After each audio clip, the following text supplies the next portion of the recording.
either live by the gun or you die by the sword.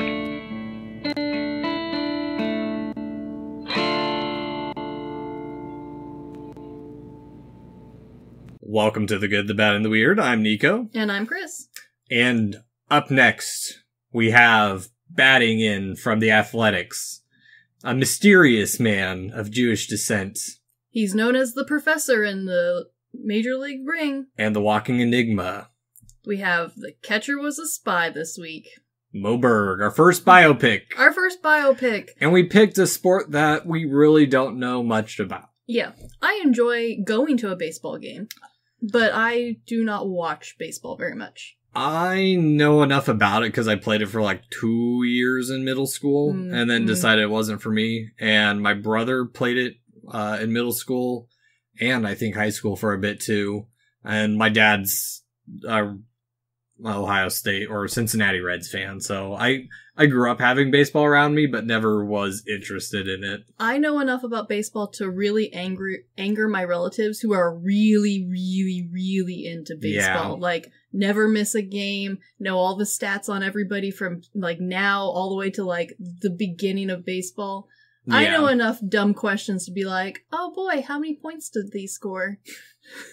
Yeah. I know enough to ask really dumb questions on purpose, and that's now my new goal in life. Yeah, and the last game I even went to was a work function where I went to a Naturals game when I first moved here. The Naturals are fun. Like, they're our local team, and they're fun. Yeah. I like going to, like baseball games, especially small town teams, but, like, A, we can't do that, and B, like, I'm not going to watch it on TV, and I'm not going to go every weekend. I just don't have the time. Yeah, exactly. I do appreciate our mascot, Sasquatch. Yeah. Though, but I do too. However, tying right back in, part of the reason why we picked this movie is because it's not a very good baseball movie. No, it's more of a spy movie. But it's also not a very good spy movie.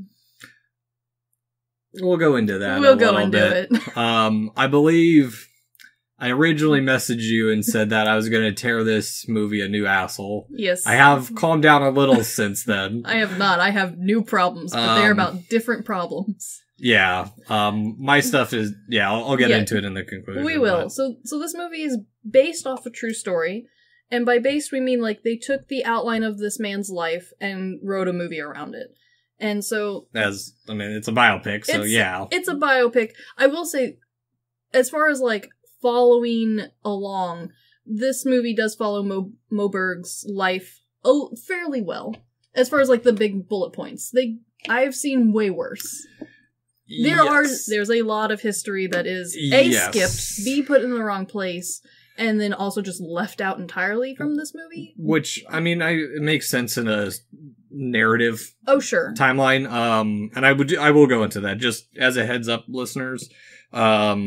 This one's going to be probably a bit drier than most of ours. It's a World War II flick. They're inherently cracker dry. Yeah. Do you want to talk about my main source for this real quick? Yes. I did read The Catcher Was a Spy, The Mysterious Life of Moe Berg by Nicholas Dawidoff. Sure. Actually a pretty good read. Yeah. Moe Berg's a really interesting guy. The first 100 pages are dry as all hell because it's so much it's so much about, like, baseball, people's batting averages. Like, I had to ask people, but, like, if you're not a huge sports nut like we are, you just kind of mildly enjoy it. Moe Berg's a good one to get into because he was not a very good baseball player. No. He was just an average baseball player. Yeah. I think there was a point in his life where he wasn't even playing, like, 50% of the time. I asked... He rarely played. Yeah, he didn't play a whole lot. But as a person, super interesting. He didn't play a lot, but he was a third stretch or third seat catcher. But he was very knowledgeable, and people would request him because he was he was a good catcher. He just wasn't the best catcher. That's the way with big league sports is, like, unless you're the best of the best, it's... The best, sir. Exactly. There's a lot of people playing ball. Yeah. So... And so, before we get into it, what do we have Well, to drink? there's not a whole lot of actual drinks in this movie. There is a party scene where we can assume that there's some martinis and stuff, but in fitting with the sportsy theme, we have Powerade. But Trying to be healthier. But to help with the weirdness that is Moe Berg, this is the cucumber lime flavor. Cheers.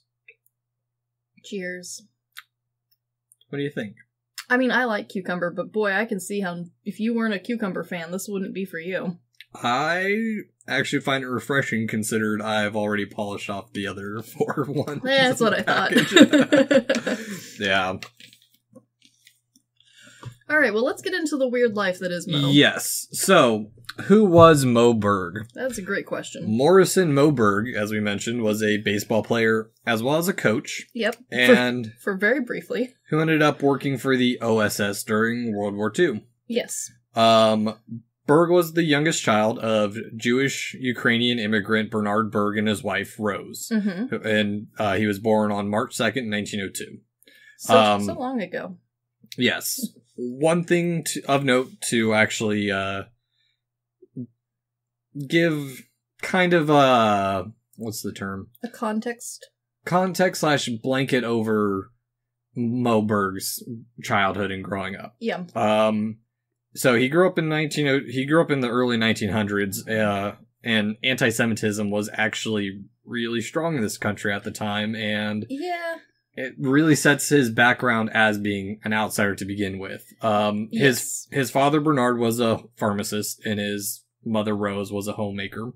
And in 1906, Berg and his family moved to Newark, New York, where his father ran a pharmacy, a fairly successful pharmacy. I mean, that's doing good. Yep, as well as a middle-class resident, or in a middle-class residential, I can speak today. Can you? Residential suburb that was mainly inhabited by Christians. Okay, alright. So, not blending in, but we're doing well. As well, Bernard separated the family from their religion, despite often speaking and writing in Hebrew himself. Yeah, it was a hard time. Yeah, and at one point, Berg had an affinity for languages at a young age. Yes, he went to a rabbi, and the rabbi, well, he went to the temple so he could learn Hebrew, but they just wanted to teach him Judaism. Yeah, and he wasn't into that. He just wanted to learn the language. Yes, exactly. Yeah.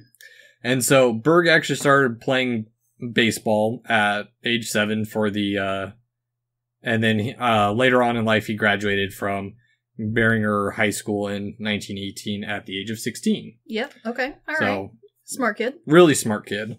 And we're glossing over a lot of stuff. This is the condensed version. Yeah, if you get a chance, definitely read the book, because it'll give more context to what we're going to talk about a little bit too. He truly was a very interesting person, but the movie gives none backstory on him, really. No. And so after college, he started at New York University, where he spent 2 semesters, which he often would leave out of his life. He never really talked about going there, but after that, he did transfer to Princeton in 1919.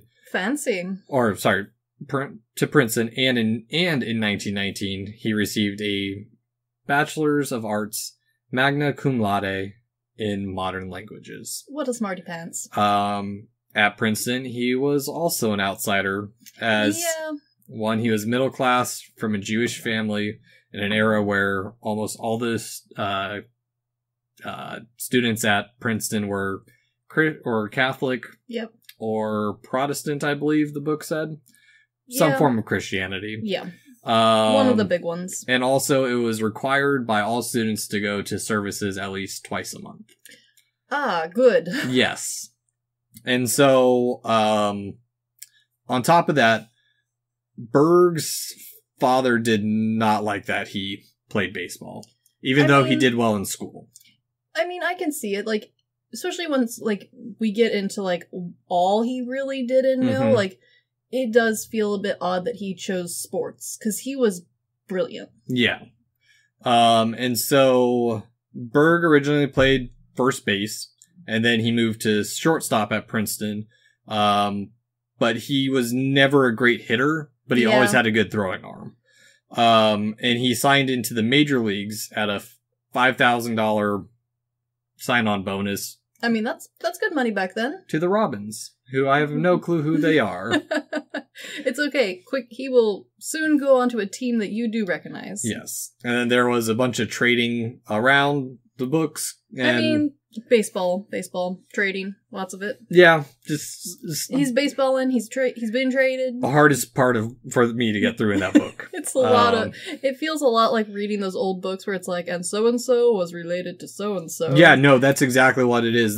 To be fair, when they're saying this person was traded for this person, they explain why, like what that led to for Berg. Oh yeah, and like if you're into baseball, like all of that is fun and interesting to you, I'm sure. Mm-hmm. But if you're not into baseball, it doesn't mean a whole lot. Yeah. And so in his first 2 years, he actually ended up taking the off seasons to travel Europe and eventually was moved down to the minors because he was too busy traveling. Yeah, traveling, studying French, English, or Latin. He learned an absolute crap ton of languages.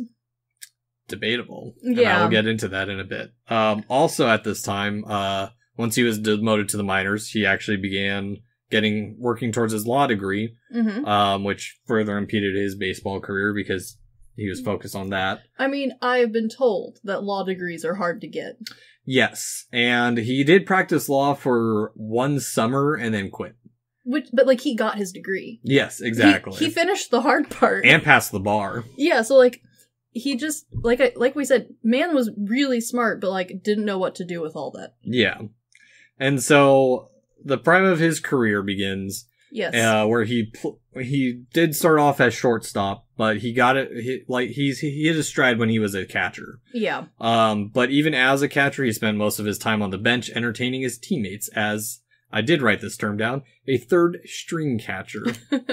Yeah, they called him the professor because he knew so much trivia knowledge that they just enjoyed having him around. And despite this, he had baseball was one of the most important things to him. Yeah. I think he really liked the team part of it. Like no, like I think he was a baseball fanatic who I can see why his dad was like, but you are a lawyer. And he's like, but I love baseball, Dad. Yeah, pretty much. But yeah, he, in this time frame, you mentioned that he was a team player. Like, he was very much in the aspect that when he was on the field and there for practice and in the game, he was there for baseball, but after that he was out. Yeah, no. Like, I think that's why he liked it. Was because he didn't have that outside of his life. And not that, he didn't have it because of other reasons, but because he's very much we have a lot of architects like this. Yeah. Where you put 100% into work, you enjoy the hell out of it because you're doing that. And then at home, you're living a completely different style. And it's like a switch that you get to flip. And that's fun and enjoyable. Yeah, and then we have other architect friends who that switch never shuts off. Yes, it is dependent on the person, and I think he was one of the few baseball people who flipped the switch back and forth. Yeah, as well, one thing that led to his notoriety was the fact that he was a weird person for baseball, and there were news reporters who would spin the web of for sure. Who was this enigma Moe Berg? Well, and on top of that, he was a fairly private guy. And we see this still today, but especially with actors and stuff where, he's living his home life and he's like, I don't feel like telling you all my personal business. And they're like, oh, secrets must be happening. He's like, no, I'm sitting on my couch. Calm down. Yeah, and this was before people could easily track you too. Oh, for sure. And then on top of that, he seems like, oh, he should have such an interesting outside of baseball life. The man knows multiple languages. He's gone to 2 different fancy universities. He's a law degree and all this. But, to him, that's not what was interesting. Yeah. And so, before we get into the movie, I do want to take something that I like that a fellow Jewish baseball player, Hank Greenberg, said. And the reason I harp on Jewish is because even in baseball it was a big deal back then. Exactly. From what I read, Greenberg and Berg were 2 of the big names that they had a boy out there. Like, you did it. They were part of America. He said that, in regards to Berg, he was important to Jews because he confirmed that you could be an intellectual and an athlete and an American too. He was to a wider society first a ball player and a towering intellect. He was Einstein in knickers. That's a good quote. Yeah. And so our movie begins. We're already way into his baseball career once the movie starts, which is fair. I mean, that's the interesting part. And the movie even then starts off with explaining that in 1938, the splitting of the atom and the government response was a Jewish baseball player to assassinate Heisenberg. This is a trope for not just sports films, but also war history-based films, is that instead of, like, giving us visual backstory, they expect you to read for, like, a few minutes before the movie starts. And some movies, I think it works well. Yeah. But it's such a trope at this point that, like, I don't care for it. I think most movies, it's not my preferred method. Yeah, I personally... Like this movie. Like, you can assume your audience knows enough about World War II to be like, and then this man over here is Eisenberg. Oh, God. Well, I think it's... I actually don't mind this one just because... One, I had no clue who the hell Moe Berg was when I watched this. That's fair. Because the only reason I even knew about this movie was one of my coworkers on a scope trip. Yeah. Recommended it, and I gave it a go. The only reason I know about this is because of all the big names in it. And yeah. I think there was a bunch of trailers for when it came out that I think one of my family members was like, that looks like such a good movie. But they're the only ones who like war movies, so none of us went. Yeah, because it's got Paul Rudd, Jeff Daniels... Mm-hmm.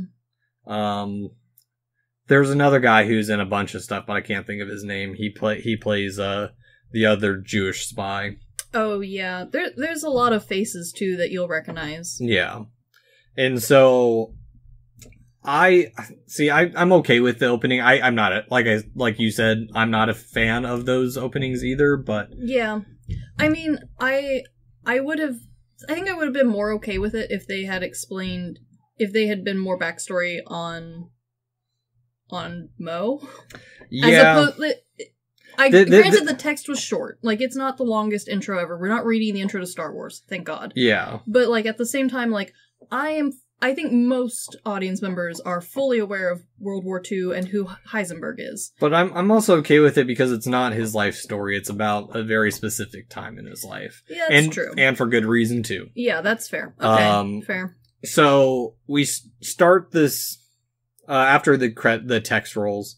We open to two spooks walking down a street in Zurich, Switzerland. Yep. On December 1944. Boop, boop, boom. And we get a bunch of cutting back and forth. It's very flip-floppy. From that, we cut to two men discussing their first job as well as killing a man. Yep. And we do get a little backstory that Berg was a baseball player, which is now redundant. Yeah, but fine, why not? Yep. And then we cut back to Zurich, where Berg enters a building and meets the gaze of who we can only assume is Heisenberg. Yes.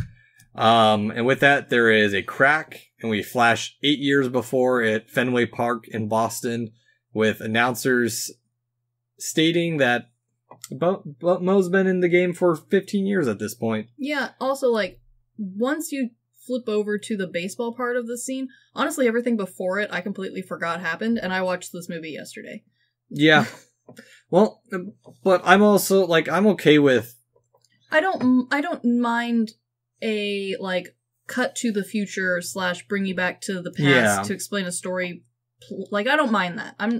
I don't even care too much when it happens, like, throughout the movie, but it does need to, like, bring enough of a bell that later on when those scenes are happening, I, like, connect with them. Yeah. Where I'm like, oh, deja vu, oh, this did not happen for me. Yeah. None of these scenes stuck. Honestly, they could have started with just the baseball. Yes. Because, honestly, we don't...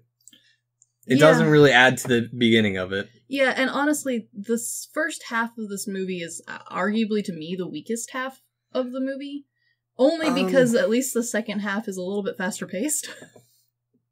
Yeah, yes and no. I mean, less historically accurate, but oh well, I'll get into that as well. That's because specifically where I said I was going to tear this movie a new asshole is history.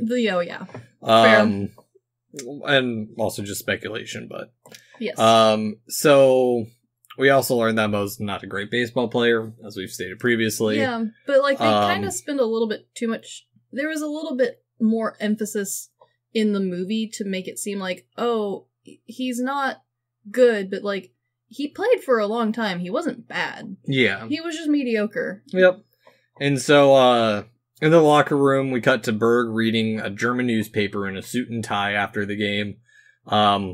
Side note, this was actually a common habit of Berg. He always had newspapers with him. He was an avid, voracious reader, actually. Yeah, some accounts said he read like 10 newspapers a day. Yeah. And not like, I read the front page, but like front to cover. Yes, exactly. And so, the coach comes into the office asks Berg to leave the game and coach. Yeah. And I mean, that's generally a standard procedure, I think, for if you're in the game long enough. Yes.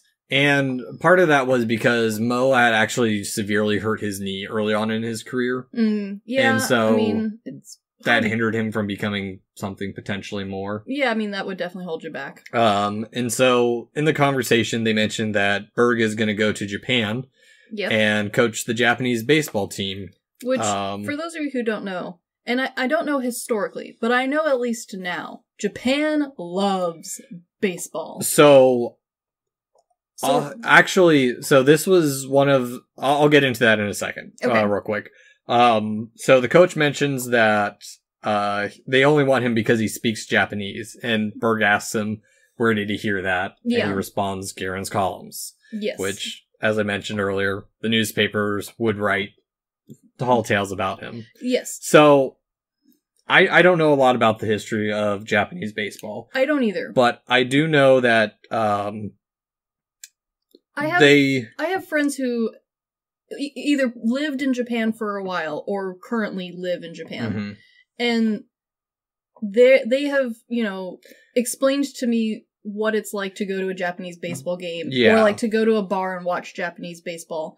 And it is much more like enthusiastic and intense than a lot of American baseball, I think. So this is actually they're going over there and they're teaching Japan's first professional team. So this is the start of Japan's love affair with baseball. Yes, exactly. Okay, so that's fun. That's the era we're at. That's my knowledge. Fair, yeah. And so in the locker room, Berg is getting ready to leave, and there's a rookie talking to some others that he thinks that he's homosexual, and thus the weird, unnecessary subplot begins.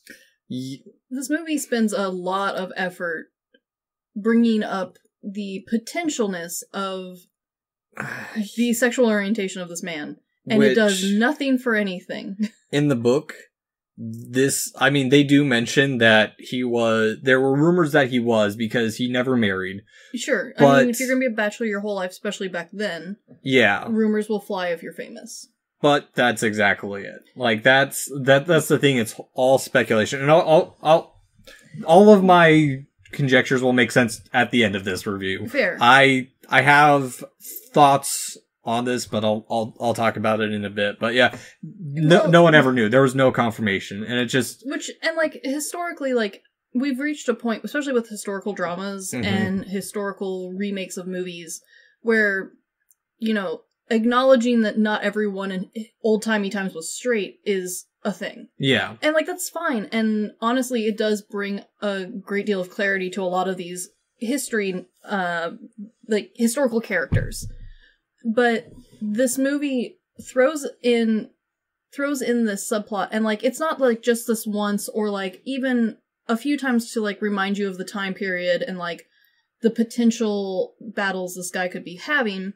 It's just kind of sprinkled throughout the whole first half of this movie, and it doesn't develop anyone's character. It's not even like a true hindrance to like him joining the spies. Like it's too much. Like if they had just left it at that line, I think it would have been fine, because then it would just been like, oh, there's like whispers of it happening, but like It gets harped on. Yeah. Quite a lot. Because like, after this, Berg, why? we cut to Berg in a taxi, and the driver thinks he's Berg, and Berg says, I don't think you know. Oh, no, I must look like him. Yeah, it is a cute interaction. And then the guy keeps pushing it, and he tells him to let him out there, and he'll just walk the rest of the way.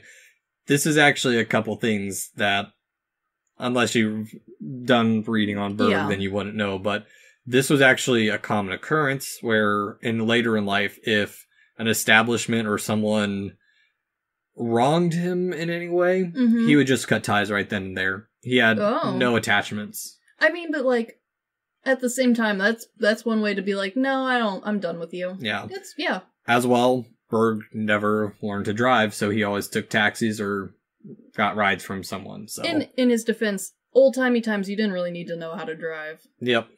And so Berg enters a building, and then we cut to a woman playing piano. Yeah. And also, like, my husband would like to note out that she's doing the eye thing, where, like, the actor or actress may have learned how to play the piano somewhat, but they are not actively playing the song you're listening to. It's a lot of, like, flipping back and forth, finger movement that, like... air guitar. It's very air guitar-y, and then, like, maybe for the scene where you're seeing their hand, they've learned that little bit. Yeah. And, like... or it's someone else's hands. Or someone else's hands. There's a movies where you can tell the actress or actor truly can play piano really well, and, like, they're the ones currently playing and, like, there is a sound and play quality where, like, even if they are currently playing, but they've dubbed the song over to, like, make it crisper, like, it's a weird disconnect, and it's hard to pinpoint, but boy, did it really distract my husband. Of course it did. I'm glad it did, too. I'm glad I could find some other little thing in movies to annoy him, and I can't wait to show him some of the musicals that he is going to hate. This is the start. Yes. And so... after Berg leaves, we find out that the rookie is following him. Yep. Which... rude. Berg gets ahead of him, ambushes him, beats the shit out of him, and then gives him fatherly advice. Yeah. Which, I mean, you do you, man. Yeah. But also, like, dick move, don't stalk people. Yeah. Again, this most likely never happened. Oh, for sure. Yeah. Oh, 100%. Because also, like, this is the part of the movie where the movie's being like, look, he has it in him to be a ruthless assassin. He beat up this man, but now he's sad that he beat up the man. Okay, movie. He's already the Jewish man of mystery. Yeah, like, whatever. It's a fun backstory that, like, And so now we cut to Estella. Ah, yes. Playing the piano as Berg enters and embraces... and they get down to business. So moved by the piano that he wrecks the piano. Don't sit on piano keys, is all I'm going to say. They play the keys in a different manner. There is a duo, a comedy duo, who used to play piano, like full piano songs, naked, using unconventional body parts. And this reminded me of them. Like Picasso. Yeah. Yeah. Just like Picasso. So... that's another thing too with this movie is they gloss over a lot. This part of the movie I had probably the biggest issue with. I agree. Not just, it's Estella's character just because she's just kind of there. She is. Berg had actually met her in the mid 30s. And as far as we know, this is the only woman he ever truly loved. Sure. There was, I mean, Berg was a ladies' man. Okay. But no one ever saw him with the same woman twice. He wasn't normally besides Estella. Yeah, he wasn't going to go steady with very many people. Yes. And so, after they've done the deed, Stella mentions that Berg says something about he just wants to be normal, and she says he's the furthest from normal man that she knows. Again, kind of hinting that he might be gay. But also, like, I feel like the movie was trying to allude to the audience that, like, he's known for being this weird smarty pants guy who doesn't do things with that smarty pantsness that you would expect. but it just comes across as, like you said, like, weirdly sexual tension that's not necessary. Yeah, it doesn't add anything to the movie. No, and, like, it also doesn't add anything to her character, because I feel like that was my biggest complaint, was, like, she's super boring. I'll get to why a little later. Okay. So Estella in her own right actually was kind of interesting. They didn't write her that way. The book mentions that she was very much similar to Moe Berg. She was an avid reader, could speak Italian, German, and French. One of those people who does the crossword every day. And people would say that she's the only woman who could keep up with Berg. Oh, cute, but probably not. Yeah. And then we have another cut to a show called Information Please, with Estella listening to the game. Yeah. He was actually on it in real history. Yes. For those who don't know, because I'm not an aficionado with old radio shows like you are. I forget that other people don't listen to old-timey radio. Because I was oblivious to what the show was. Sure. Information Please was a radio quiz show that aired on NBC Radio and ran from May 17th, 1938 to April 22nd, 1951. Yeah. In the show, a panel of experts would try to answer listener-submitted questions with varying rewards through the years.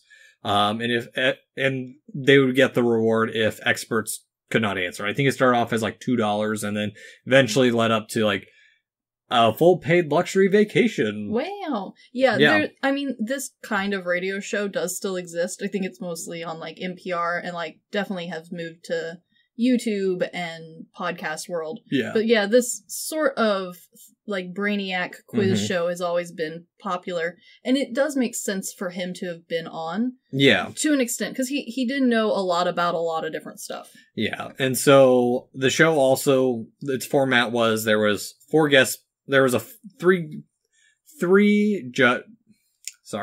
experts with a fourth guest panelist. And that was always a celebrity, politician, or writer. Yeah, it's always someone that the audience knows and can be like, oh, this week it's so-and-so, I better tune in. Yep. Yeah. And so, Berg actually appeared on the show 3 times. Yes. And each time he did not want to talk about anything about his personal life or the law. And so he, I think the 3rd time the book mentioned that the performance wasn't very good because they had asked him personal questions. Yeah, the article I had run across was that he had played the game twice as a contestant, but had tried to dodge questions that were too invasive. And then on the 3rd one, they just like full on opened up with asking him personal questions, and he left. Yeah. Like he didn't even stick around. And this also added to the lore of his... Yeah, the like mystique. Because even though on his first show he missed the first question, which was about Alice in Wonderland and how what were Tweedledee and Tweedledum fighting over. Fair, that's a silly question. Which, silly, but Berg had also studied intently through the looking glass and what Alice saw. So for him missing that question, people thought it was a bit weird. But after that, he got all of them right. But also, like, I feel like that's one of those questions where it's like, I've seen this 100 times. I don't remember. Yeah. And they mentioned that now he was... this is what really made him the brainy athlete. Yes. And sports reporters would also start asking him questions in interviews. Yeah, which, like, I can understand his frustration with that, where, like, because I think a lot of times they set him up to be like, hey, we want to ask you about your baseball. And he'd be like, okay, great. And like the first question they ask is like, so who are you dating? And he's like, this is not a baseball question, guys. Or they just ask him random trivia, which when they did random trivia, like he was a good sport about it, they said. Yeah. And we also get his nickname, the Walking Enigma, from the host. Yeah, yeah. And so after this, we cut to dinner with Estella. Ah, yes. And they have a brief argument about her wanting to go to Japan with Berg. Yeah, because he mentions that he's going to Japan to do the baseball stuff. And she's like, I've always wanted to go to Japan. He's like, no. But all the other baseball wives are going, you're not my wife. He has a point. My wife. Well, and like, as rude as it sounds, like, I can, especially from, like like, we have to travel for our work sometimes. Mm-hmm. And so, like, I can understand how he could be like, look, they are their wives. They get a special privilege. Well, He did not articulate it that way, but I could see the thought process. there's also something else behind it. Of course there is. Berg was, in general, quite secretive about the relationship because they were living out of wedlock in the 40s. Very frowned upon. Do not do. Yeah, so... Yeah, so, like, I can see him being like, he's you not cannot just... come. Yeah, not only is he being secretive, but he's also not being... He's not just being a dick. No, as the movie portrays. There's more to it. Yeah, the movie didn't do a very good job of setting up the, like, the background reason for the audience to be like, okay, he could have worded that better. Yes. But, like, he does have reason, as opposed to, like, how the movie did it, which was like, no, you can't come because I want to do spy shit. Yep. Which, I mean, he did, but, like, could have worded it better. Yep. And we cut to the All-Stars tour of Japan. Yep. Where it's very exciting. Berg is being called over, and to try and impress he goes over to try and impress his team by saying, "This is the only Japanese I know." It is very fancy. Because, one thing of mention real quick. Yes. This was a big, also diplomatic event. Yeah. Because back in the 40s? Yeah. This was a big deal. Actually, this was not in the 40s. Oh, you're right. This was... Yes. This is right. actually Berg's second trip to Japan. This is set in his 1934 trip. His first trip was in the winter of 1932. Yeah, you're right. Both times to play baseball with the Japanese. This time was to try and teach the Japanese people the way of how Americans play baseball. Side note, we decimated them in every single game because, as the book put it, the Japanese loved baseball, but they took the samurai code and honor with them to it. And we were playing from New York City. Exactly. Yeah. Exactly. Yeah. Well, they got our fighting spirit, because boy howdy is it popular now. Yes. And also what I like about this part, too, is that it reveals that he's not proficient with many languages. I think there was probably... Because I did some looking at this, too. Because the amount of languages the movie has him say he's fluent in is very impressive. Well... But at the same time, he does a lot of bluffing. There's a lot of bluffing. But I will give him some credit. Because we've got friends who speak multiple languages. And I've got a few friends who speak quite a few languages. Yeah. And they will always say, oh, I can't actually speak that many languages. But they know enough root of enough languages that, like, they could get by. Yeah. Like, if you drop them somewhere in Europe, they would be fine. Yeah. They probably wouldn't think so. But, like, they're doing better than me in my elementary school Spanish. So... Donde es la baño? That is about it. Yeah, I don't know Spanish at all. But anyway, so side little thing on this as well. On this trip was a lot of big leagues, including Babe Ruth. Oh, Babe Ruth was, like, the thing. They were bringing Babe Ruth to be like, look, it's Babe Ruth. Because, like, I mean, we still know who Babe Ruth is, and I don't watch old-timey baseball. And this event actually most likely did happen because, or something similar happened because Berg was actually learning a little Japanese. I mean, he seems like the kind of guy who goes, I'm going to Japan. I should learn some Japanese. Yeah, well, Babe Ruth was like, oh, learning another language. He's like, I don't know it. And then he was talking to people, like, little things here and there, and Babe Ruth, like, I thought you didn't know Japanese. That was 2 weeks ago. Yeah, that's exactly the kind of person I think this man was. Yeah. And so, in this meeting, we meet Isao Kawabata. Yes. Historical side note, as far as I could find, there was no mention of this person in the book, as well as anything I could find online. Yeah, I can't find this person either. But it might be a reference to Takizo Matsumoto, a Japanese English professor that Berg actually met on his first trip to Japan. Okay, sure. Why not? There are some things in that lean towards that Berg might have been bisexual. Sure. Matsumoto came to visit him in New York in his aging days. Okay. And his sister was not too pleased with their friendship. She didn't go any further, but not a happy friendship for her. She didn't. She wasn't appreciative of it. So fair. There are hints that there might have been something, but again, we don't know. This movie hits a little too hard, I think, on it. It really does, and also like even if that is true, the movie's portrayal of it does nothing to like add to his character. It's just like, oh, also this romance. Yeah. And you're like, okay, why? And they're like, no reason. Yeah. It was hush hush. Yeah, but like the movie doesn't really portray it that way. It's just like, all right, it's not from an outsider's point of view. It's just kind of like there. Yeah. Which doesn't help like us understand him at all, but it also doesn't help us understand anyone else's point of view of him at all. No, Kawabata for me only serves as a way to explain that relationships were strained between Japan and America at the time. I agree. That's really his only purpose. Yes. And over the dinner, well, he also serves another purpose because he's an information. Well, Berg opens up to him a little bit, explaining like a little bit of his history of not fitting in. And this is where I want to go into it a little bit more. So first off, as I mentioned, he was a person of Jewish descent, even though they were detached from the religion in a highly Christian neighborhood. Yeah. Second, with his family, as his father protested his desire to play baseball despite receiving good marks in school as well, exceeding in both. Third at Princeton, and now he's the lone Jewish baseball player.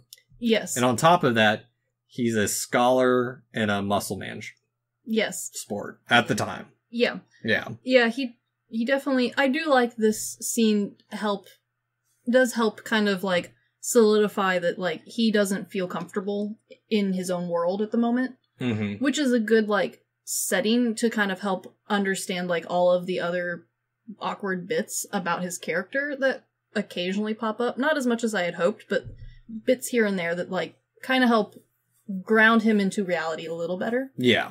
And again, as in the next part, as all the other scenes have inferred, he maybe had a night with Kawabata. But also, like, it does nothing for the movie, so, like, It's there. It's just there. And we cut to Berg infiltrating St. Luke's Hospital in a kimono to take footage of the skyline of Tokyo. Because, you know, that's what you do in your free time.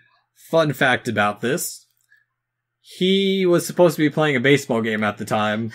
Yeah, dude was kind of a distractible guy. No one realized he was gone. Yeah, that's okay. Yeah. I mean, he got what he wanted. Yeah.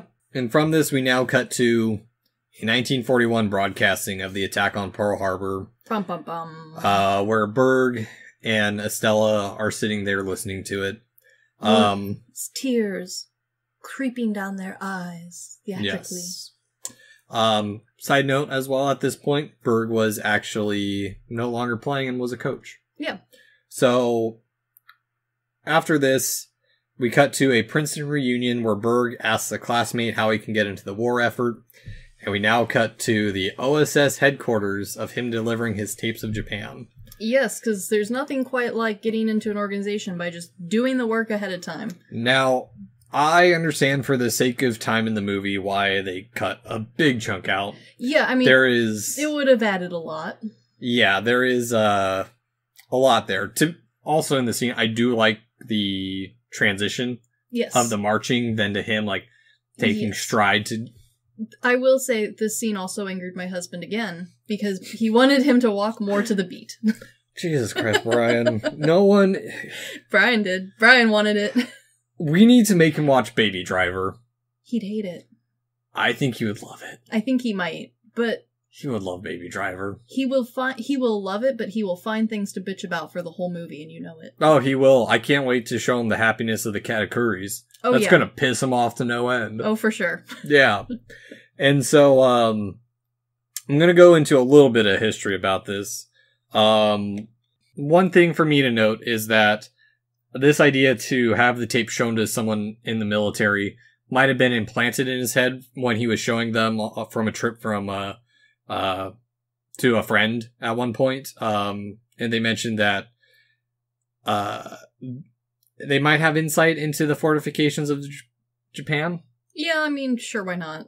Yeah, and actually, Berg was actually introduced to the OSS by the director of operations, not his Princeton friend. But the Princeton connection makes more movie sense. Mm-hmm.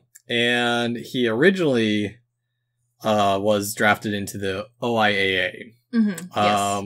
Because he didn't start off as a spy. Nope. Well, most people don't just jump in and are like, I'm a spy. He started off as a propaganda agent. Yeah, that's fair.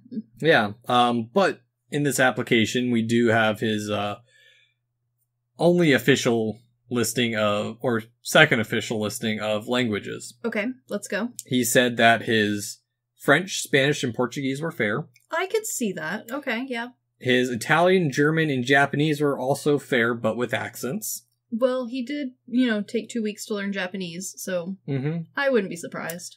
And that's the official report. Off the records, though, it was rumored he supposedly spoke varying amounts of Hebrew, Yiddish, Latin, Greek, and printed in the newspapers, Sanskrit, even though Sanskrit is not a spoken language. Yeah, I don't know about the Sanskrit one. I could see the Latin one, because at least having some base knowledge, because I think you do need to know some roots for law. He did take Latin, and that's what led him into the other languages. Yeah, and once you know Latin, from what I heard, because let's be real, I don't, but what I've heard is once you know a lot of Latin bases, it's pretty easy to pick up a bunch of others. Yeah. And I wouldn't also be surprised with the Hebrew and the Yiddish, seeing as his dad, despite wanting to cut ties with the church, clearly spoke it at home a little bit more frequently than maybe he wanted to. Mm-hmm. And so, also through his lifetime, he would take passing interests in Russian, Polish, Mandarin Chinese, Arabic, Old High German, and Bulgarian. Old High German, huh? Okay, why not?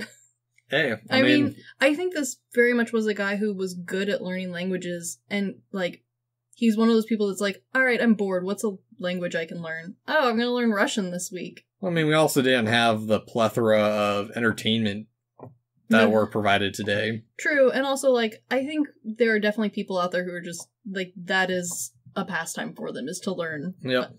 So, yeah, okay, why not? Yep. And in the journal we find out that he subscribes to multiple foreign magazines as well. I mean, that sounds about right. As well, this is while he's being grilled. Yes. For the tapes. And again, his sexuality is brought into question. Yeah, because, why not? And he explains he's good at keeping secrets. Sure, buddy. Yeah, again, it's unnecessarily, it's not adding to a vagueness about him, it's just adding to a tension. Yeah. I could have seen, maybe worded differently or shot differently, how that could have added to the enigma of him. Yeah. But instead it just came across as yeah. It muddies things, as opposed to, creating a murkiness. Does that make sense? Yeah. And so, after this, Berg is brought to the OSS as a desk worker for the Balkans files, where he is portrayed as hating it despite being useful, which was actually true. Yeah. When he did go to the OSS, that's what he started in. But, like I said earlier, his involvement actually began in the propaganda department of the OIAA, teaching baseball and democracy to South and Central America, where he started to do his own off-the-books side spy work. Man just wanted to be a spy. Yep. At this time, he also did radio speeches to Japan to try and convince the populace to turn against their country, and not turn against it. Just from what my understanding of what the broadcast was, he was more insulting them and that they've abandoned the samurai code, where they were so friendly so many years ago. Why are they taking this action? Okay. Well, that's a direct route, but okay. Mm-hmm. Also, the viewing of the tapes actually took place in 1942 while he was still in the OIAA, and were reviewed by the FBI. Like it all is. Also, Berg's films were most likely never used in World War II. You don't say. Because they were filmed in 1934. Most likely the information used for the Doolittle raids was actually information obtained from Steve Jurica, who had been in Japan for 7 years and had most recently been in 1941. Yeah, Berg's tapes would have been kind of old news, huh? Yeah. Yeah. Jurika's mother was actually killed because of his involvement. Oh, that's terrible. Yeah. But what the tapes did is bring Berg to the attention of the OSS.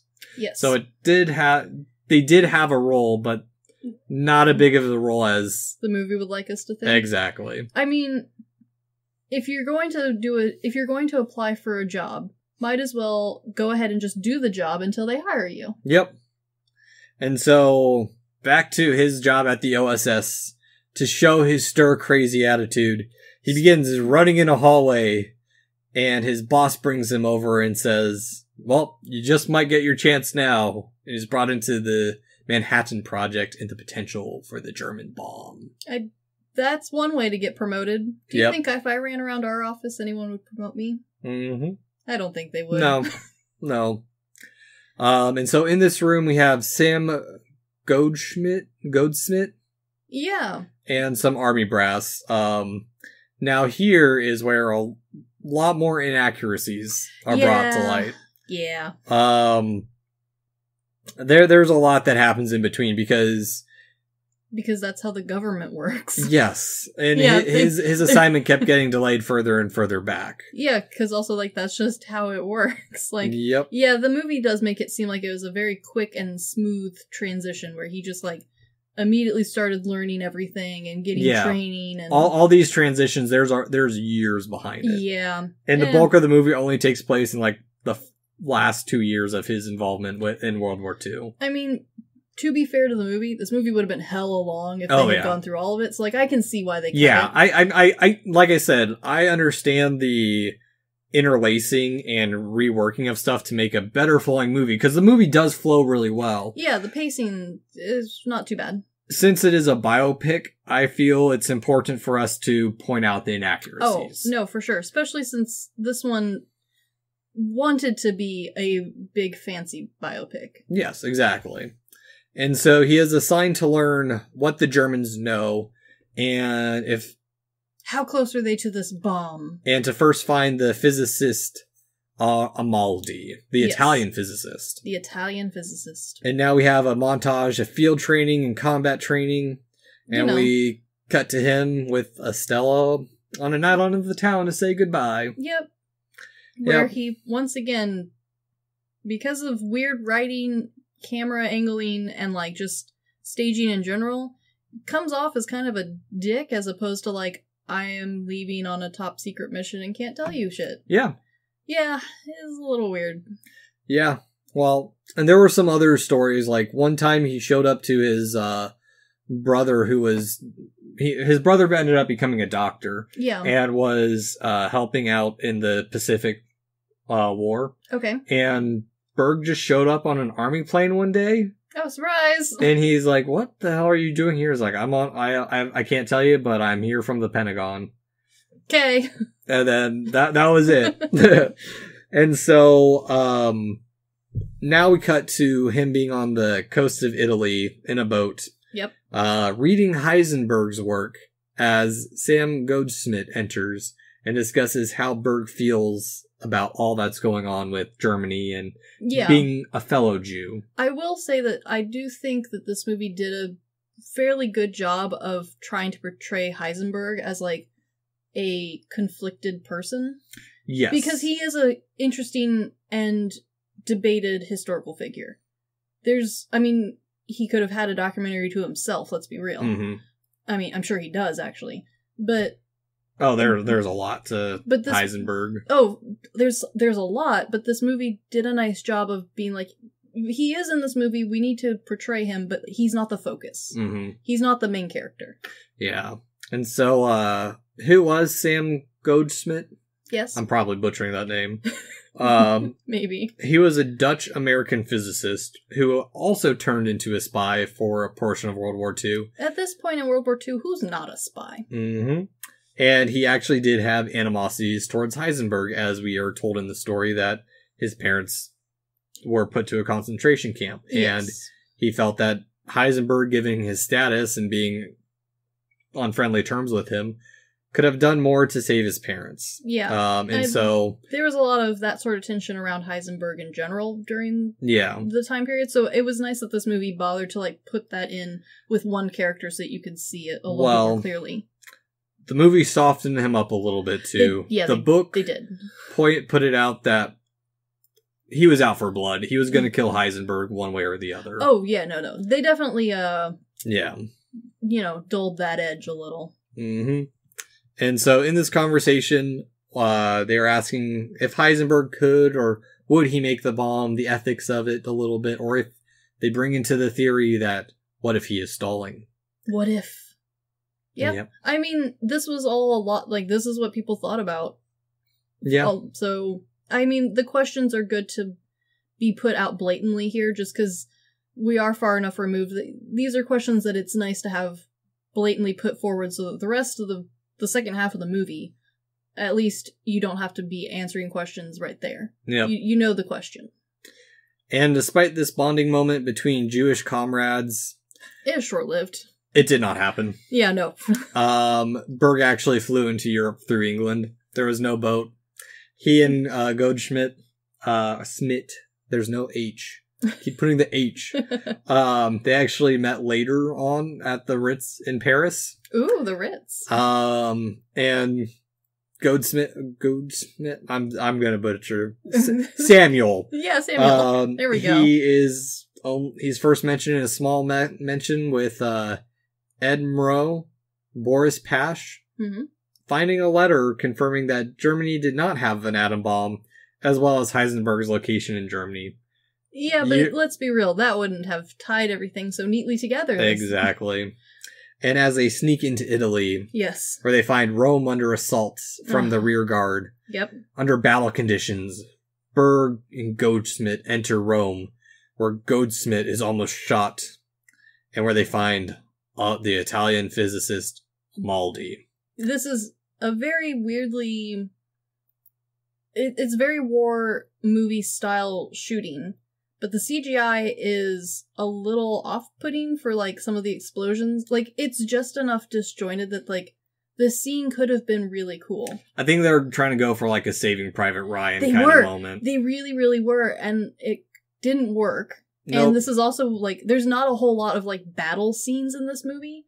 So, like, the Saving Private Ryan, like, it all builds up to the battle scenes. It's a huge part of the movie. And so, like, those stick with you. Whereas the ones here, it's just like, well, that dust cloud looks weird. Yeah. That's fine. Yeah.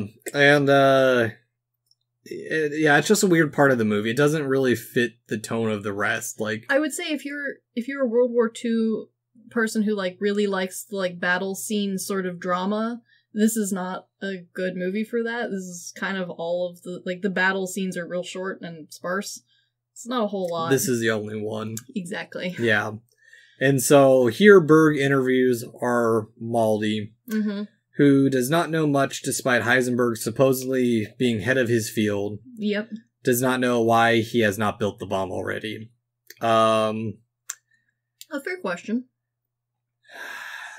All that did not happen. Oh, no, for sure. But, he, on top of flying to England, Berg bounced around Europe quite a bit, to the point where, like, they didn't know exactly where he was at gathering information. And also, like, potentially, like, yes, he's having fun being a spy, but also, like, he is a very easily distractible man. We've already known this. Yep. Man's kind of parading around. At this point, Rome had also been liberated. Yeah, They definitely wanted him to be more of a spy than he actually was. He was more of a hobby spy. Yeah. If that makes sense. Well, like, he definitely wanted to be a spy. He would have loved to have been James Bondy. Well, that's the thing. But he wasn't. Everything Berg basically pursued baseball and pursued being a spy because it allowed him to live the way he wanted. Yes, very much so. Yep. And, side note, the one thing they did get right, when Berg met Armaldi, he was actually indeed fixing his bike. I mean, that sounds about right. Yeah. His interrogation and questioning actually took place over a very nice dinner at a high-end restaurant, because Berg only wanted the fanciest. Also, like, if you're going to be in Italy, you might as well. Yep. He's a spy, goddammit. Time for some fancy food. Yep. And now we are back in England, where they are checking into the Brits, weighing in on what should they do? Exactly. Ah! And we have the meeting with Donovan, where Yep, this is it. they're questioning the probability of bombs being made. I do like this back and forth with the probability, like, just because it does a fairly good job of showing, like, the different ways of thinking that have at least maintained themselves over the years when we learn about the history of World War II. And so, like, granted, I'm sure while not all-encompassing or even a good overview of all of the events that it could have been, it does do a nice quick, like, glance at being like, okay, well, what are our options? What do we at the time think is happening? Who's being too cautious? Who's not being cautious enough? Exactly. And then, like, also trying to quickly put out the risk of what they're trying to stop or prevent. Exactly. Also, as of this, Berg was brought in after they had already decided that assassination was going to be the best course of action. Yeah, of course they did. Yeah. That's just how stuff works. You don't make the decision with the baseball player in the room. Yeah, but I know why they bring Berg into this room. Yeah, oh, sure. Because he brings up Heisenberg's probability of uncertainty. Yes. So this big, stupid, long theorem, I mean, it's a smart theorem. It is. It's basically a theorem explaining we know nothing. Yes. We are the Jon Snows. Yeah. And, like, it is an interesting point of conversation, which does add to this, like, idea that he is this incredibly smart person who would at least be able to withstand the knowledge influx of the Heisenberg smarts. Yeah. So yeah, like, it's a good scene. Historically wrong, but good scene. As most of this movie is. Yeah. Now Donovan confronts Berg in a library, asking if he has the gumption, if he can actually pull through and kill Heisenberg if he has to. And remember, audience, we've already seen him beat up a man at the beginning of this movie, so he's got it in him. He's had gun training.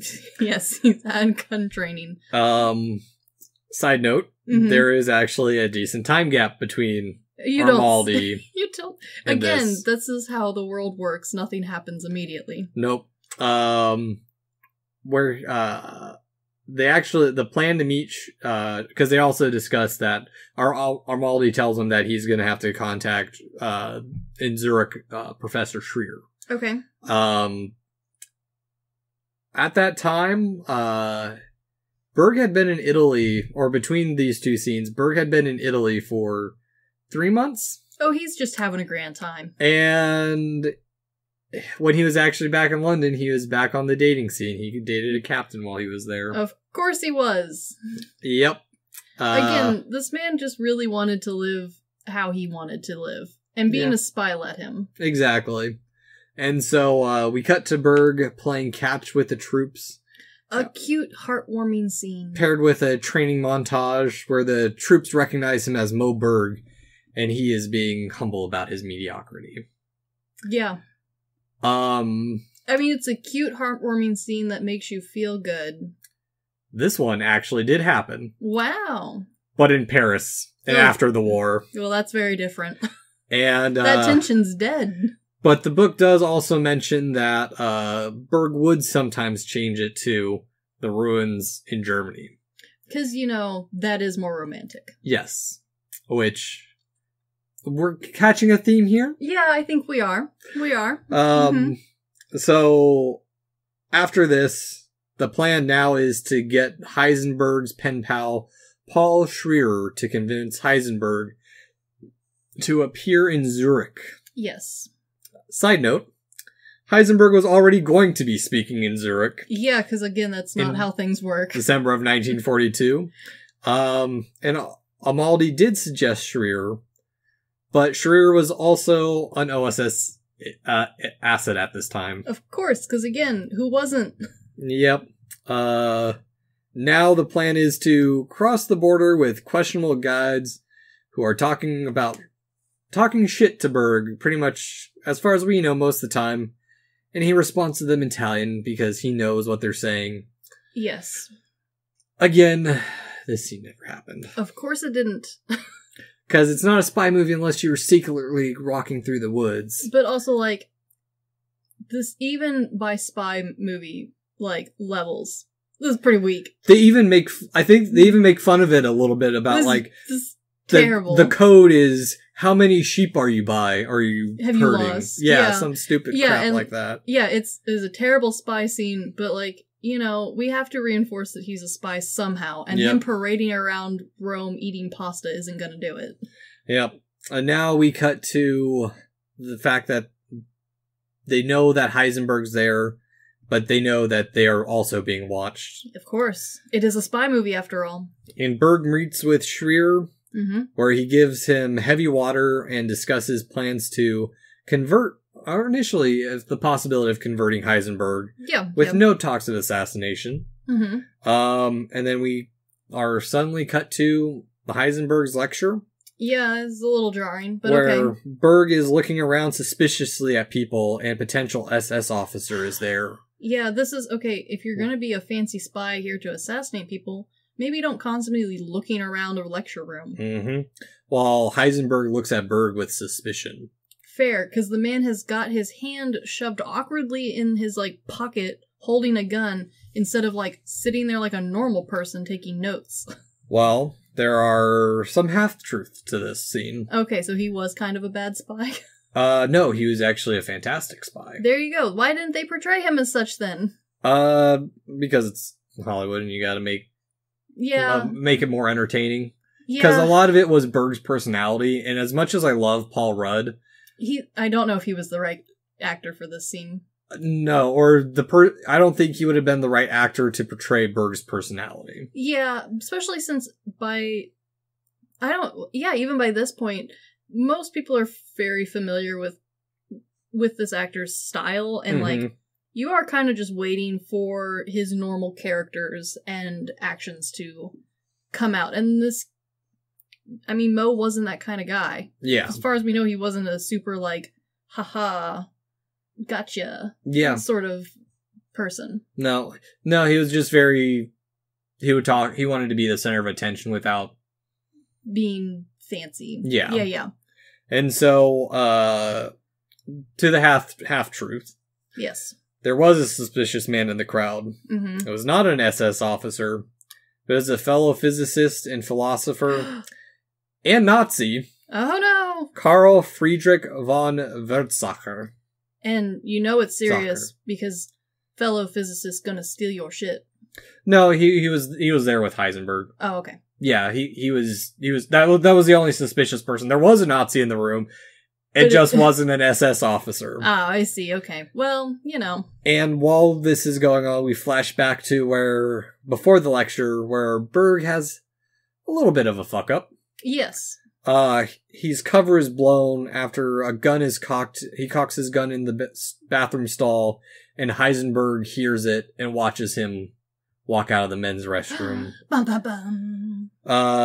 Now, we also know, at this point, the plot to kill Heisenberg on site was real. Yeah. That was part of the plan, if he said specific things. Heisenberg had somewhat interest in Berg during the lecture, only because he was taking notes. Yeah, because he's a smarty pants man. Yeah, not for being a potential assassin or whatever. No, he's just the weird guy who came to my lecture to actually take notes. Yeah, the intellectual in German or in Europe he did not know. Yes. Yeah. And so now we cut to Schreier and Berg discussing dinner plans. Yes. And he'll see if Heisenberg can attend. And this friend's pulling so many strings. Mm-hmm. So many strings. And we also now cut back to Berg being given a suicide capsule. Just in case. Yep. Which, was true. He did have one in his pocket. I think just about everyone did if you were a spy. And we tilt up this beautiful library to an ornately painted ceiling, which the architect in me pointed out that no one's going to look up. Unless you put an attraction up there. And even then, people still are gonna miss it. Yep. Gotta put a sign on the floor that be like, look at the ceiling, it's cool, I promise. Yep. So some of these events actually just happened in opposite order. Okay. Berg attended the lecture and then met Schreier. That's probably... But in lacing the story, it builds up the suspicion. It really does. And, at this point in the movie, we are trying really hard to remind you that he's a cool spy guy. Yeah. And we need that tension for it to be spy work. And we're building even more tension now with the romantic subplot that does nothing for the movie. Yeah, again. Berg now calls Estella from a hotel. Can't stay on the line long. He can't tell her where she's at. She just tells him to come back safe, and he doesn't respond. A waste of a long-distance phone call. Yeah. This also does not happen, and I'll explain that in our somewhat epilogue to this episode. Okay. So now we cut back, and I'm not gonna do historical inaccuracies until the end of the movie now. Fair. So now we cut back to the start of the movie where Berg and Heisenberg meet, and they begin to play the field with each other. They testing to see who is the smarty pants.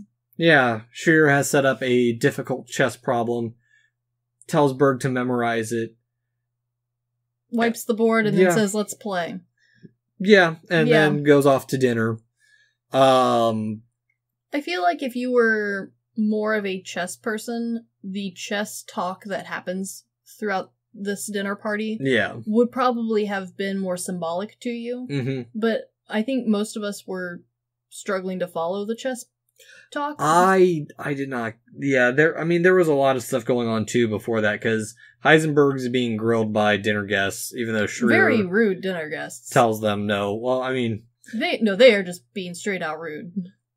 To be fair, Heisenberg was not a Nazi, but he was helping the Nazis. Yeah, but also maybe this is the Midwestern in me. Yeah, but it's the Midwest in you. Okay, well, the Midwestern in me says, "Shut up, sit down, and bitch about him when he's gone." Yeah, I think that's an American sentimentality too, but probably. But yeah, the whole chess scene is I mean, it's there to prove that both of them are super smart, intellectual people who are capable of, holding a lot of pieces in their heads and seeing the big picture all at the same time. Yes. However, it kind of works to an extent, but it's so, you're so distracted by the other dinner guests that it's hard to focus on their interactions. Yeah, just okay, whatever. Get to the point. They're testing each other. Yeah. And then after the meal, Heisenberg is confronted even further, where he decides to leave and Berg follows. Suspicion. This is probably my favorite part of the movie. Mm-hmm. In the background, while Berg is stalking Heisenberg, there's a shadowy figure that appears out of the doorway. Yes. Which we can assume is the SS officer. Yep. I also love it because it gives it very film noir vibes. Yes. The shot from here to kind of the wrapping up of this movie, I do like the visuals, but it's not the visuals for the whole movie. It's just this part. Yep. And once he catches up, Heisenberg confronts him, and they finish their game of chess while Berg has a gun pulled on him. Yeah, it's very threatening, but also not. And for some reason just made me think of the chess game with the Seventh Seal, where Heisenberg's the knight and Berg is the death. Yeah. Or his death. Yeah, it's an interesting take. Yeah. And so this is where the real test is revealed, as Berg is grilling him, just trying to figure out what kind of person he is, and there's a click, a gunshot. Oh no! And the man that was stalking Berg and Heisenberg has been shot by Berg's assistant. Yeah, the guy who's kind of in this movie. Yep, and Berg and Heisenberg go their separate ways, and the epilogue of the movie rolls, where more text. More text. Where I learned that Germany has nowhere near built the bomb, but this is debated whether they could have or not. The text pretty much tells you what you already knew about World War II. Mm-hmm. And I kind of wish it would have, like, told me a little bit more about what Berg did later in life, like, after the war. Well, it does a little bit. It mentions that Berg was awarded the Presidential Medal of Freedom, which was the highest civilian honor, which Berg refused. Yep. A little bit on that is that he refused it because he couldn't tell anyone what he did. Yeah. But on top of that, Heisenberg reveals the whole heavy water stockpile for the Allies. And becomes part of the anti-nuclear movement while continuing his career, which... Yeah, I kind of liked that piece on Heisenberg, because... it just felt unnecessary to me. Like, it did. Who gives a shit that he revealed the water stockpile? They definitely weirdly danced around this line of him being a full character in this movie, but also leaving him out of the movie. Yeah. And while I found the information interesting, it doesn't do anything for any part of what I actually want to know, which is more about him. Well, I'll get into that a little bit, because I will be filling in what happened to Berg afterwards as well. Please continue. Yeah, so Berg and Estella never reunited. No. She later married a naval officer. In other words, she wasn't that serious. Not to Berg. Not to Berg. She was, but she wasn't. Yeah, they were just dating. Moe Berg remained a bachelor his life. Yep. And divided his life between libraries and baseball. Which is a poetic sounding thing, but I've read that there is more to him. There is more, indeed. So... what did he actually do with the rest of his life? Before that, I want to dispute a few things with the last part of that movie. There is so much. This is the part in the book where I told you I'm going to tear this one apart a little bit. Yeah, this is... boy, they took some liberties here. As many things, the truth is somewhat more boring. Oh, very. But it can also be more interesting. Yes. He declined the Medal of Freedom, on grounds that he could not divulge his wartime activities. He was really into being a spy. Yep. There is absolutely no mention of Berg and Heisenberg's mental duel. Yeah, no shit. And in the end, Heisenberg was insulted out of the party, or out of the get-together. Yeah. And Berg did follow him. Mm-hmm. But it seems he just pestered Heisenberg with questions, and they parted. Okay. Yeah, not as interesting or cool, but much more realistic.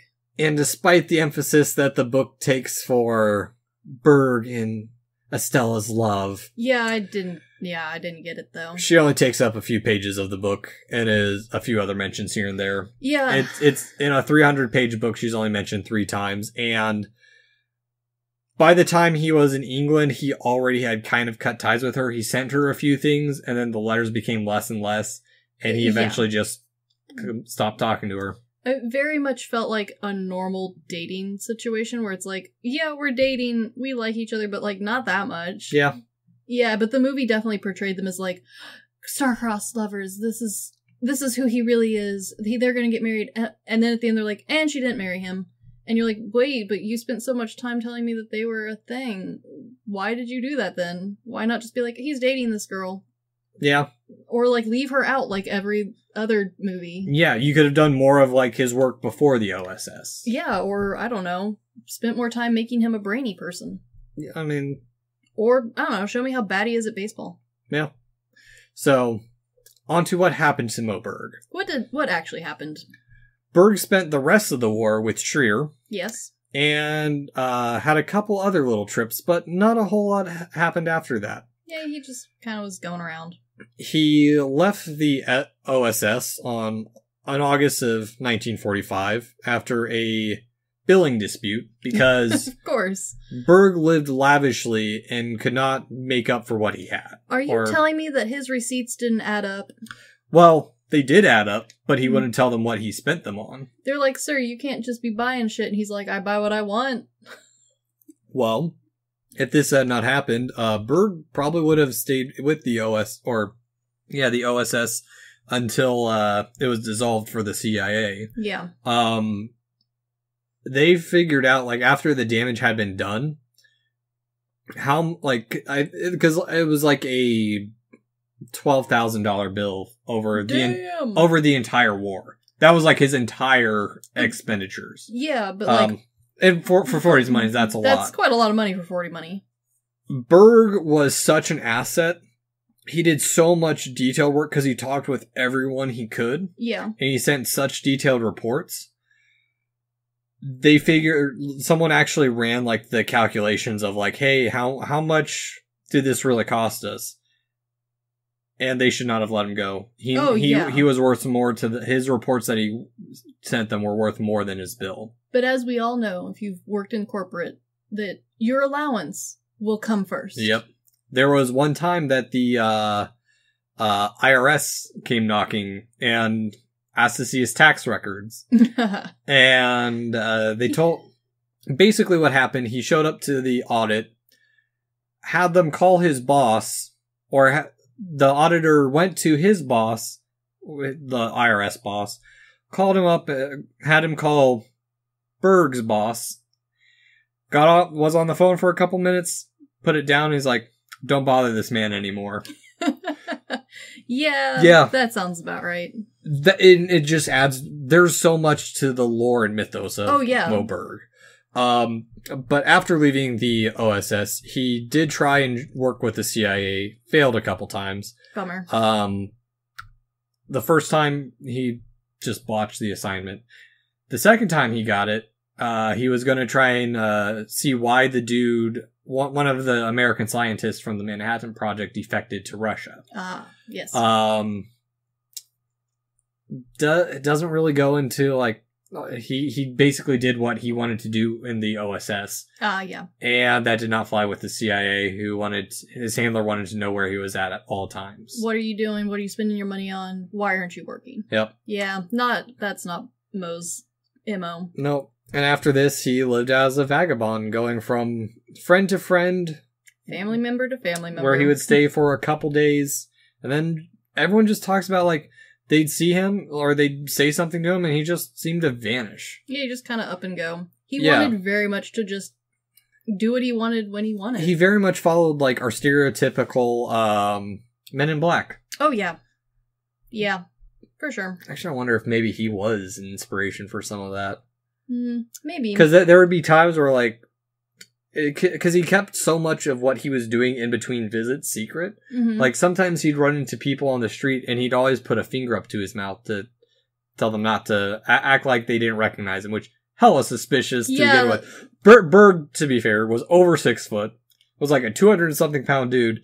He stood out quite a bit. Yeah, and on top of that, like, even if he's not the best, he still was a baseball player. Yeah. He had baseball cards made of him. Yeah. It's not like people didn't know who he was. Yeah, and I mean, we really, at this point, we don't know much about what he did besides, like, stories of people who talked to him. Yeah. Or people who knew him. He was in constant debt. He had a company that he started before the war that fell under. And despite this, he could have easily found a job. He just never did. Yeah. No. And so he was always strapped for cash. And because of that, he rarely paid for anything. But yeah, I mean, no, it didn't seem like anyone really minded it besides his brother, who eventually kicked him out to live with his sister. But they just enjoyed his company, and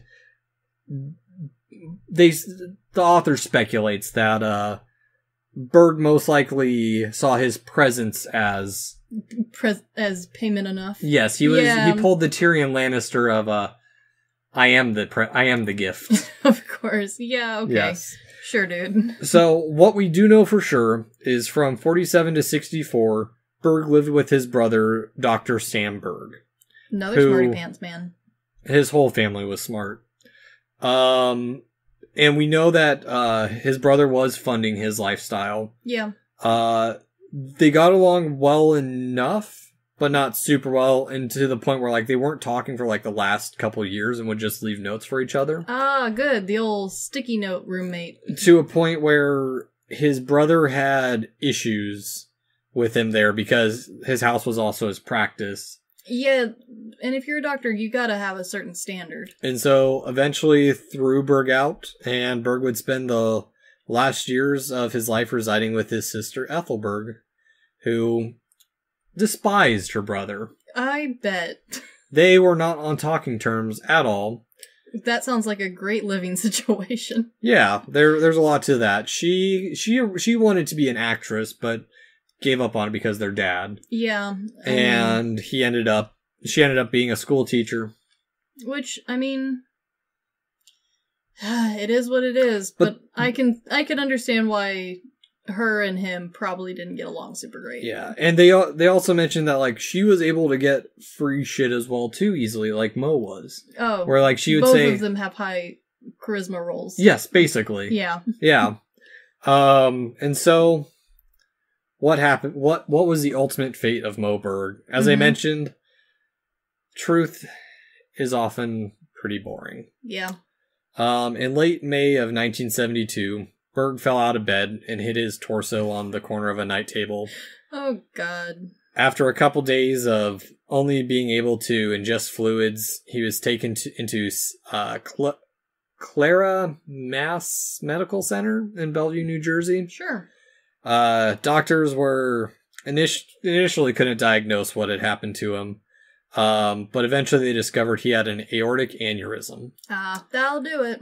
Berg died on May 29th, 1972, asking a nurse, "How are the Mets doing today?" And before she could respond, the legend, the enigma that Moe Berg was, passed.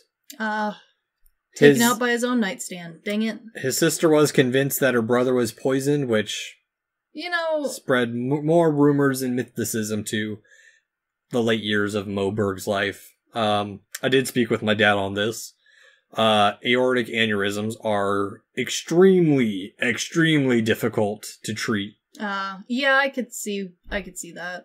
And they have a high fatality. You don't say. Yes. So you gotta watch out for your nightstand. It's coming to kill you. Yep. Even in death, Moe Berg has more mystery to him. Oh, yeah? His ashes were buried with his family, but at some point Ethel had them dug up and brought them to be buried in Jerusalem at Mount Scopus. She originally wanted it to be buried within the holy walls, but since... Yeah, that's not... I think there's some hoops you need to be jumping through to do that. Not just that, but cremation is not part of Hasidic tradition, and so because of that, he can't be buried in there. Yeah. And so after this, she didn't even reveal this until she was on her deathbed.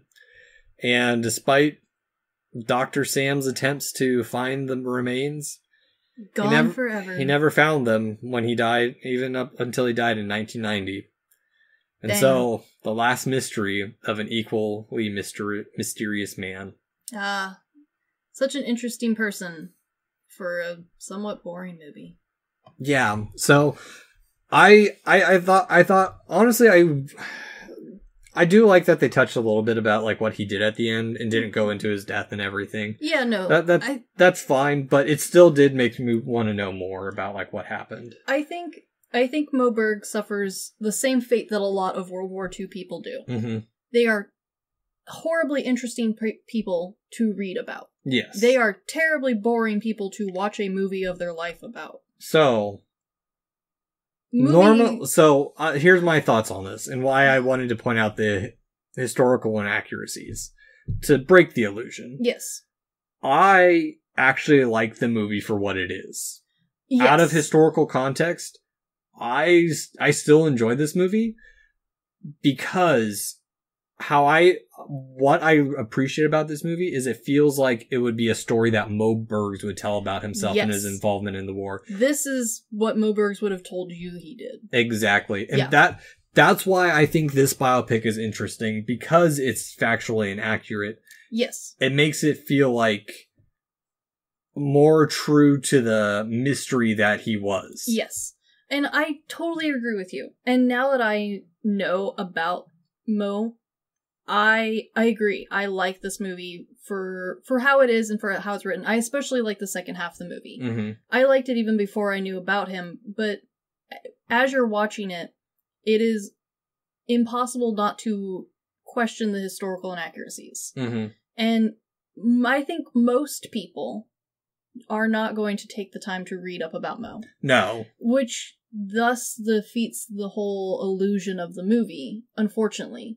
I think if this movie had taken time, especially at the beginning, or even reworked a little bit, it could have been from Moe's point of view. Yeah. And then, even if there was the inaccuracies or embellishments, the extra illusion that is not needed anywhere, it would have felt like him telling the tale. Yeah. So, but I think that's why I like that movie so much. I like it so much because, one, it's not. It also, on top of that, it doesn't feel over dramatized like some biopics try to be. For sure, I will give it that. This is one of the few World War II movies that's less drama than it could have been. Yeah, and despite but that's the other issue too, is that I don't know, the cast is good and everything is so well, for the most part, well done. It visually looks good most of the time. There's only a couple of spots that hit a little weird, and it's mostly because that's the only scene like that. Yeah. I don't know, it feels like vignettes of what Moe Berg would have wanted us to believe. Yeah, I agree, and I think that's why honestly, that is why I appreciate it. I do too. I think that there's room for improvement. Yeah. But I do like this movie. I wouldn't say it's my favorite war movie. No. I wouldn't say it's my favorite baseball movie. I wouldn't say it's my favorite spy movie. But it's my favorite baseball wartime spy movie. Yeah. Mostly because there's not a lot of others. I don't think there is any other. The only other one I can think of also has a Jewish man in it. Inglourious Bastards. Yeah, the Jew Bear. Yeah, Inglourious Bastards is a good one. But yeah, I think part of the reason why I have trouble with this movie, and why I think a lot of people didn't like this movie, is because it's, from the get-go, with who's in it, how it's being filmed, and the expectations put on something that is advertised as a war documentary style movie. Mm-hmm. Which that is a strong genre. You know what you're getting into for a World War II movie most of the time. This movie doesn't quite... It checks all the boxes that it needs to fit into those categories, but it's not that movie. Yeah. And so I think that's why a lot of people, and me as well, start off feeling a little disjointed from this movie. Is because it's good. It's a good movie, but it's trying to be something that it's not quite. Well, okay, so I think you're hitting on something big there on what's off-putting about this movie a little bit. I think part of it is due to our expectations of what a spy movie is supposed to be. Yes, definitely. With James Bond, Red Sparrow. We have a plethora of spy movies, the Jason Bourne franchise. Sure. This movie, for me, falls in between the, it feels more like a realistic spy movie. Yes. But it's not the convoluted mess that Tinker Tailor Soldier Spy was. Yes, and it advertises itself so hard as a spy movie, but part of Moe's interest as a spy in real life was how much he did, for how long he did it, and the fact that he was very secretive about everything. Yeah. And this movie focused so much on a very small portion of that, which is what you have to do to tell a story to an extent. But because of that, it feels like we're missing bits. Because we are. Yeah. Because we are missing bits. And so this is why I make the argument that Catcher Was a Spy would make a better big book than a blockbuster movie. Fun fact, next time we do a biopic, I'm gonna plan this out way in advance because I spent all my weekend pretty much reading The Catcher Was a Spy. Fair, and I spent a lot of time reading so many things.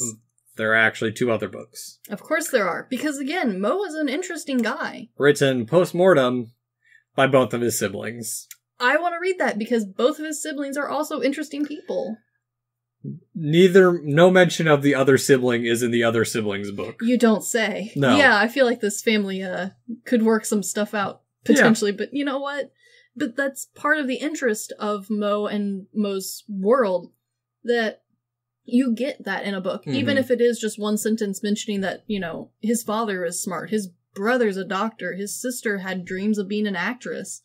Like, that's all part of the illusion, and explains Moe a bit more. Like, he comes from this whole, like, his whole family, his whole line is this over-the-top caricatures of people. Yeah, because honestly, I think what would have made the movie better is if they did do a little montage about, like, his early life. Because they never really... The parts that they hit aren't the parts that are important to understanding Moe Berg. Exactly. Estella is pointless in the movie. Yeah, she does nothing. The question of his sexuality does nothing for the movie. Yeah. But him being Jewish does a lot more for the movie. And also, like, his story overall. Yeah, because he never really talked about his religion, but I think it would have been a better setting for...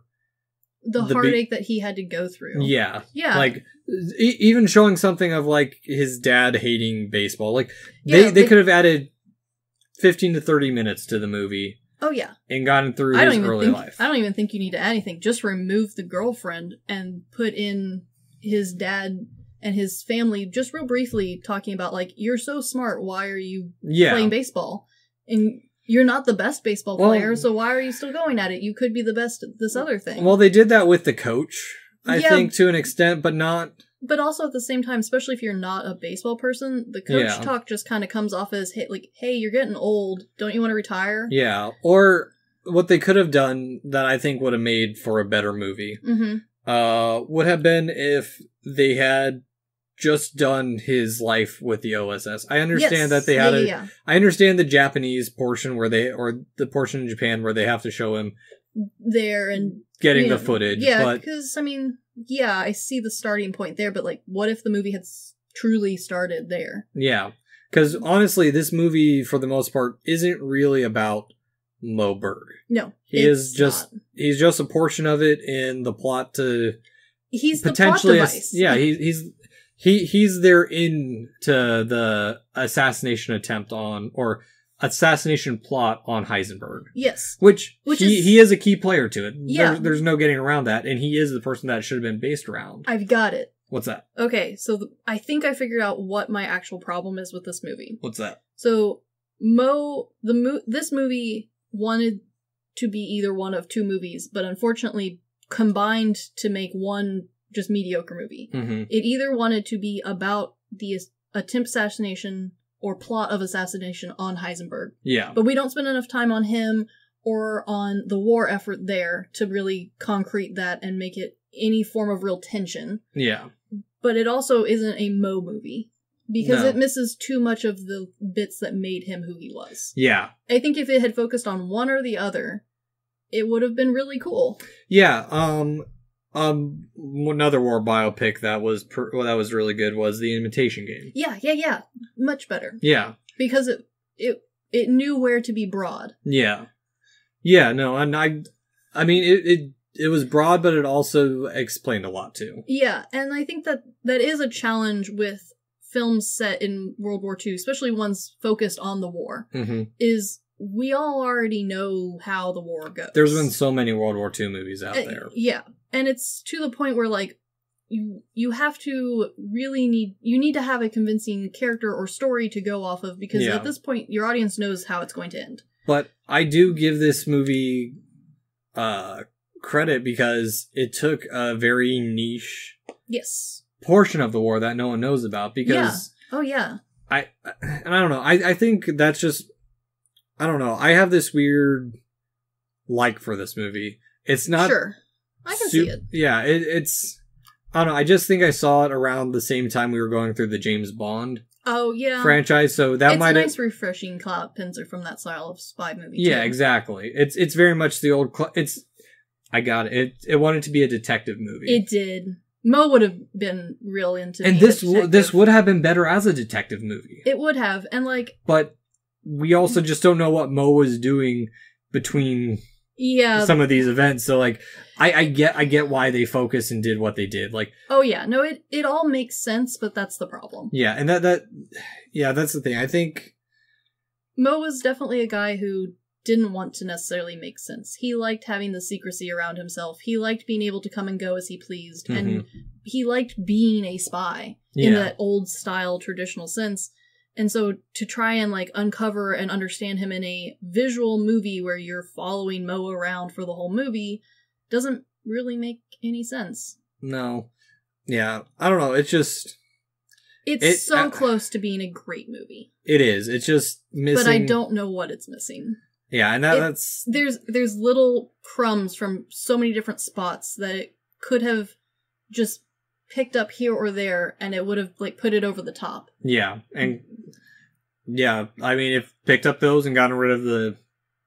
all the weird, unnecessary romance. Yeah, it didn't make sense. Yeah. So, at the end of it, Chris, would you recommend this movie? No, not really. And I say that because I come from a family of people who love World War II movies. They love spy movies, and this movie hits all of the check boxes that they would have liked. Mm-hmm. However, there are so many, like that genre of film is dense. There is a ton of movies to get through there. And I think if you are interested in that franchise, there are so many better ones. However, if the idea of Moe interests you, I would recommend reading about him. He is super interesting and a super cool historical character. I just don't think his movie quite did it. I agree. I don't think it gave him the justice it deserved. Yeah. But I actually would say give this movie a watch just as a nice deviation from your standard spy or war movie. Yeah, okay. But watch it through the lens of a man embellishing upon his involvement in the war. Yeah, I can see that. Yeah, that's just my takeaway from it. I mean, yeah, I enjoy it. I like it. I might come back to it every now and then, but it's not... It was a solid C grade for me.